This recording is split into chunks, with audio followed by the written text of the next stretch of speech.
नमस्कार, मैं जनधारा 24/7 से सौरभ मिश्रा। आज की स्पेशल पेशकश में हमारे साथ डॉक्टर प्रेम साय सिंह टेकाम जी हैं, जो कि हमारे छत्तीसगढ़ के एजुकेशन मिनिस्टर हैं। सर, आपका वेलकम हमारे शो में। नमस्कार आपको भी सौरभ भाई। सर, पहला सवाल मैं आपसे पूछना चाहूँगा कि आपके 3 साल से अधिक पूरे हो गए हैं। आने वाले समय में आपका क्या प्लान है?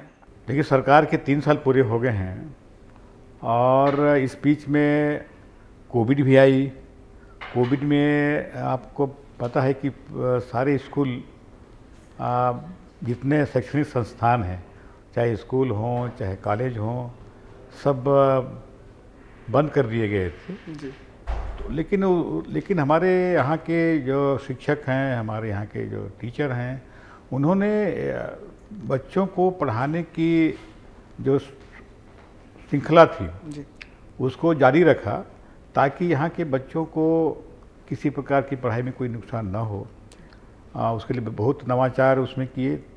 नवाचार के माध्यम से बच्चों की पढ़ाई को उन्होंने जारी रखा। 3 साल हमारे पूरा हो गए हैं। 3 साल में हमने शिक्षा के क्षेत्र में बहुत कुछ किया है जी। और आगे भी हम लोग को करेंगे। तो सबसे पहले तो ये था कि शिक्षकों की भर्ती, ये बहुत ही अहम था कि कई बार शिकायतें आती थी कि स्कूल में टीचर नहीं है या सिंगल टीचर हैं या शिक्षक विहीन स्कूल हैं। उनको पूरा करने के लिए हम लोगों ने 15,000 की लगभग भर्ती का ज्ञापन निकला और भर्ती हुआ भी। कुछ क्रम भी चालू हो रहा है। अभी माननीय मुख्यमंत्री जी ने और घोषणा किया है कि हम 10,000 शिक्षकों की और भर्ती करेंगे। तो जो भी और भी कमियां हैं उनको पूर्ति के लिए, ताकि पूरे अगर शिक्षक रहेंगे तो पढ़ाई बेहतर ढंग से हो सकता है। हम लोगों ने तय किया है कि 60 जहाँ बच्चे हैं वहाँ पे कम से कम 2 शिक्षक होना चाहिए, ताकि बेहतर ढंग से उसकी पढ़ाई हो सके, ताकि बच्चों को भी यहाँ की शिक्षा मिल सके। हम लोगों ने अंग्रेजी माध्यम के भी स्कूल खोला है। हर ब्लॉक में 1 तो कम से कम हो ही गया है, कहीं कहीं 2 भी हो गया है। पूरे प्रदेश में 171 हम लोगों ने अंग्रेजी माध्यम के स्कूल खोला है और वह भी अभी 76 अभी और खोलने जा रहे हैं। तो सरकार की सबसे बेस्ट पॉलिसी अभी तक कहा जा रहा है। अभी इसकी जो तारीफ सब तरफ हो रही है कि जो पहले लाइन लगी रहती थी प्राइवेट स्कूलों में कि हमारे बच्चों का वहाँ प्रवेश करा दीजिए, हमारे बच्चों को वहाँ एडमिशन करा दीजिए। अब हमारे पास जो फ़ोन आते हैं और जो हमारे पास जो सिफारिश आ रही कि हमको आत्मानंद अंग्रेजी माध्यम के स्कूल में हमारे करा दीजिए, तो क्रेज तो आज है। एक अभी इतनी उसकी पॉपुलरिटी है, इतनी उसकी क्रेज है कि हम लोगों ने पहले 40 बच्चों का एक सेक्शन रखा था, लेकिन उसमें भी लोगों ने कहा कि इसको बढ़ाना चाहिए। माननीय मुख्यमंत्री जी ने उसमें विचार किया और 10 उसमें और बढ़ाई, एक कक्षा में 10। उसके बावजूद भी एक बच्चे के पीछे 40 आवेदन पत्र लगभग उसमें आया। चाहे ये आत्मानंद की बात करें, चाहे नो बैग सैटरडे की बात करें, काफ़ी अच्छे से सारी चीज़ें अभी देखा जाए तो हो रही है। हाँ, ये आत्मानंद का तो ये क्रेज है कि अभी माननीय मुख्यमंत्री जी जहाँ जहाँ जा रहे हैं भेंट मुलाकात करने का उनका सपना है कि हर विधानसभा में हम जाएं, लोगों से बात करें, रात को वहाँ रुकें, लोगों से और भी चर्चाएँ करें वहाँ की राजनीतिक गतिविधि के बारे में, वहाँ के डेवलपमेंट के बारे में। तो मैं देखा कि हर जगह यही मांग आता है कि हमारे यहाँ स्वामी आत्मानंद अंग्रेजी माध्यम के स्कूल खोल दिया जाए, हमारे यहाँ बैंक खोल दिया जाए। क्योंकि चाहे वो किसानों की कर्जा माफ़ी हो, चाहे जो अन्य जो काम है हमारे राज्य के, माननीय मुख्यमंत्री जी का जो फ्लैक्सी प्रोग्राम है, उसमें लोगों को जब तक आर्थिक रूप से संपन्न हम लोग करने का प्लान हमने बनाया और लोग तो किया भी। तो पैसा अगर उनके पास है तो कोई आदमी अपने घर में आजकल रखता नहीं, क्योंकि आजकल बहुत सारे वो भी हो रहे हैं। तो बैंक अगर रहेगा तो वहाँ पे उसको रखेंगे। तो बैंक की मांग आ रही है। दूसरा, अच्छी पढ़ाई हो, अच्छी पढ़ाई बच्चों को मिले, उसके लिए स्वामी आत्मानंद अंग्रेजी माध्यम के स्कूल की मांग आ रही है। जी सर, ये जो आजकल प्राइवेट स्कूल्स में जो हो रहा है, जो फीस बढ़ा दी गई है, जो स्कूल्स डोनेशन के नाम, एडमिशन के नाम पे डोनेशन ले रहे हैं, इस पे आपका क्या कहना है? नहीं, मतलब उसकी की तो जैसे अब इसमें आप अगर देखेंगे स्वामी आत्मानंद अंग्रेजी माध्यम के स्कूल में देखेंगे तो बहुत से प्राइवेट स्कूल में जो पढ़ने वाले वो काफ़ी बच्चे हैं, काफ़ी यहाँ पे आ रहे हैं। और डोनेशन के नाम पे जो कहीं बस्ते के नाम पे, कहीं जूते के नाम पे, कहीं बाकी जगह जो शिकायतें आती थी, उन शिकायतों को दूर करने के लिए हम लोगों ने एक वो बनाया हुआ है, फीस नियंत्रण अधिनियम बनाया है। उसमें फीस नियंत्रण अधिनियम में ये प्रावधान रखा गया है कि मतलब वहीं के पालक और वहीं के टीचर, चूँकि पालक और टीचर के बीच में रहता है कि पालक तो शिकायत करते हैं कि हमें अधिक फीस लिया जा रहा है, प्रबंधन ने ये बोलता है कि हम जितना हमारी आवश्यकता है उतना हम फीस ले रहे हैं। तो प्रबंधन के बीच में और पालक के बीच में एक समिति बने ताकि उसका सॉर्ट आउट करे, उसको नियंत्रण, वो मतलब उसकी जो भी शिकायतें उसको दूर करके जो वाजिब अगर है वहाँ पे, जितना वहाँ की जो पढ़ाई के हिसाब से वहाँ बस की व्यवस्था है कि नहीं, लाइब्रेरी की व्यवस्था है कि नहीं, अच्छे लैब है कि नहीं, पूरी फैसिलिटी है कि नहीं है, उसके हिसाब से कितना उसका फीस होना चाहिए, तो वो तय करेंगे उसमें। और हमने ये भी कहा है कि अगर उसको अगर कितना बढ़ा सकते हैं पिछले साल के अनुपात में, तो 8% उसको बढ़ा सकते हैं फीस को। और अगर उससे अगर अधिक कुछ करना है तो फिर उसके लिए जिला स्तरीय कमेटी है जिसके कलेक्टर उसके अध्यक्ष रहेंगे।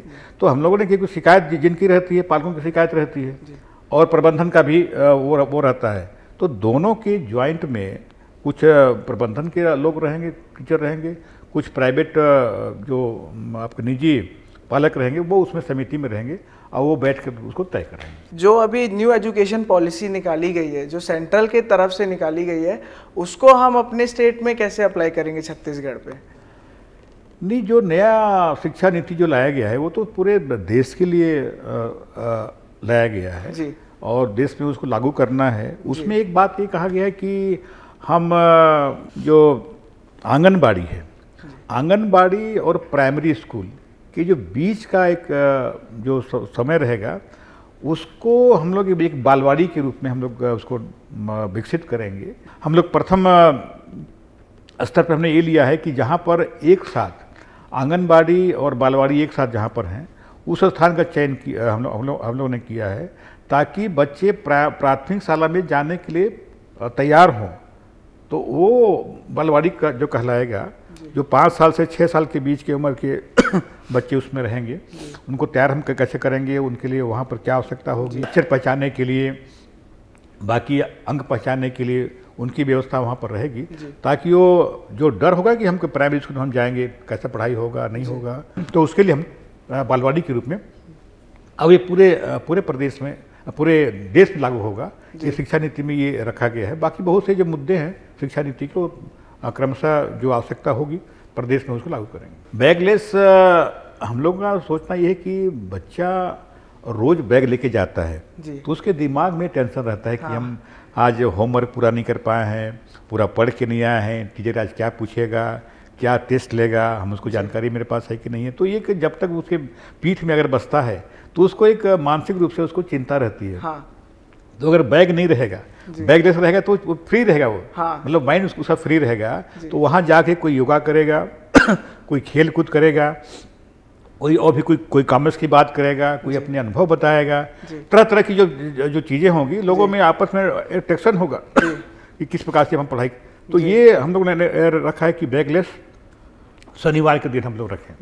एक और हम लोगों ने रखा है कि गुरुवार को हम स्वस्थ गुरुवार रखें। उस दिन हम चर्चा करेंगे कि विभिन्न प्रकार की जो बीमारियां होती हैं उसको हम कैसे उसको अवेयरनेस बच्चों में लाएं।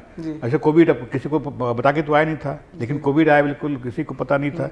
तो ऐसे अन्य भी जो कोई बीमारी आ सकती है उसके लिए हम स्वास्थ्य के बारे में, हेल्थ के बारे में, जो एजुकेशन किस प्रकार से हो, इस प्रकार से हम लोग चर्चा करेंगे। अभी आपने देखा होगा कि कई जब पेपर में हम लोग पढ़ते हैं कि बच्चों के स्कूल के बच्चे हमारे गए नदी में नहाने के लिए, धूप के खत्म हो गए, कहीं तालाब में गए धूप के खत्म हो गए। तो ये इस प्रकार की अवेयरनेस स्कूल के अगर माध्यम से हो कि भाई ऐसे बच्चे को वहाँ न जाएं, नदी में न जाए, किसी जो बड़े जो पेरेंट्स हैं उनके साथ जाएं, तो इस प्रकार की जो बातें होगी ताकि लोगों को वही से एजुकेट होकर और आगे वो बढ़ सकते हैं। सर, तो जैसे स्टेट में कई सारे जो रीजनल लोग हैं जो अलग अलग भाषा बोलते हैं, तो उनके लिए आप क्या कर रहे हैं? जैसे कि कई ऐसे लैंग्वेज, जैसे हमारी टीचर्स हैं वो दूसरी लैंग्वेज बोलते हैं, हम दूसरी लैंग्वेज बोलते हैं, तो वो कैसे कोऑर्डिनेट होगा एक दूसरे से? अभी हम लोगों ने यहाँ की एक वर्कशॉप किया था जी रायपुर में, तो दोभाषीय का सर्वे, छत्तीसगढ़ पहला राज्य है जो दोभाषीय की सर्वे कर रहा है जी। और उसमें बहुत से ऐसे टीचर भी आए, ऐसे बहुत से अनुभव भी हुए। तो हम लोगों ने देखा कि जो रीजनल जो बोलियां हैं, लैंग्वेज हैं, उनकी भी जानकारी लोगों को होना चाहिए, क्योंकि बच्चे पहले जो उनकी जो बोली होती है वही से सीखते हैं। तो हम लोगों ने, वैसे तो बहुत यहाँ 38 भाषाएँ 38 बोली बोली जाती हैं, लेकिन उन सब में हम लोगों ने 18 बोलियों का प्राइमरी स्कूल में पहली और दूसरी के लिए किताबें छपवा कर उनको दे रहे हैं। एक तरफ उनकी लोकल बोली होगी और एक तरफ उनकी हिंदी होगी। तो जो वहाँ टीचर, जैसे किसी के रायपुर में से किसी का पोस्टिंग अगर बस्तर में हो गया, सुकमा में हो गया, अब सुकमा में सब गोंडी बोलते हैं जी। अब गोंडी यहाँ के लोग तो समझ नहीं पाएंगे, तो गोंडी का भाषा भी उसमें रहेगा, एक तरफ गोंडी रहेगा, एक तरफ हिंदी रहेगा। तो बेहतर ढंग से वो वहाँ के बच्चों को, जो प्राइमरी स्कूल के पहली और दूसरी क्लास के बच्चों को बेहतर ढंग से वो लोग पढ़ा पाएंगे। तो इसीलिए हम लोगों ने 18 बोलियों का किताबें छपाए पाठ्य पुस्तक निगम से, और अपने जो राज्य से जो लगे हुए कई ऐसे हैं, एक तो उड़ीसा राज्य हमसे लगा हुआ है, तो उड़िया भाषा भी एक हम लोग किताबें छपवा रहे हैं। और दूसरा मराठी भाषा, जो महाराष्ट्र लगा हुआ है, वो मराठी भाषा। और बहुत से हमारे यहाँ बंगाली भी रहते हैं जी। कोयली बेड़ा में, बाकी सरगुजा तरफ, मैन पार्ट में बहुत सारे बंगाली रहते हैं। तो उनके बीच में अगर उनको अगर पढ़ाना हो तो हम लोग बंगाली भाषा, तो 4 भाषाएँ हैं और 18 बोलियाँ हैं, इनकी हम लोग किताब छपवा कर किताबों में वहाँ दे रहे हैं। वो चाहे कुड़ुक भाषा हो, चाहे गोंडी हो, चाहे हल्बी हो, चाहे भतरा हो कि भतरी हो, ताकि वो लोग अच्छे ढंग से तो पढ़ा सकें जी। धन्यवाद सर हमसे बात करने के लिए। हम आपसे फिर रूबरू होंगे अगली बार। आज के लिए इतना ही। मैं सौरभ मिश्रा, कैमरामैन टीकू के साथ।